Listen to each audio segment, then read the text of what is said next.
آج ہم افعال القرآن کا جو سلسلہ ہم نے شروع کیا تھا اس کے اگلے 5 افعال کا. تو پہلا فعل ہے قسم یقسم، قسم قسمت تقسیم کرنا، بانٹنا.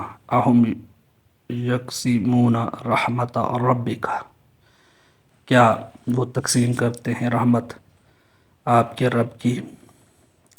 قصد یقصد، قصد میانہ روی اختیار کرنا. وقصد فی مشیقہ، اور میانہ روی اختیار کرو اپنی چال میں. تیسرا ہمارا فعل ہے قصر یکسر، قصر رکے رہنا. حور مقصورات فی الخیام، حوریں ٹھہرائی ہوئی خیموں میں. پھر چوتھا ہمارا فعل ہے قصف یقصف، قصف گرج کر توڑنا. فیرسل علیکم قاصفا، پھر وہ بھیجے تم پر توڑ دینے والی.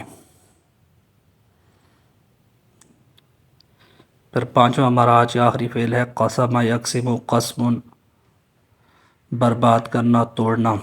یہ ہم نے پہلے بھی پڑھا. وَقَمْ قَسَمْنَا مِنْ قَرْيَةٍ، اور کتنی ہی توڑ کر رکھ دی ہم نے بستیاں. تو 5 ہمارے افعال تھے آج کے. قسم یقسم قسم، قصد یقصد قصد، قصر یقصر قصر، قصف یقصف قصف، قسم یقسم قسم. صدق اللہ العظیم. اللہ تعالیٰ ہمیں دین سیکھنے، سمجھنے اور اس پہ عمل کرنے کی توفیق عطا فرمائے. جزاک اللہ.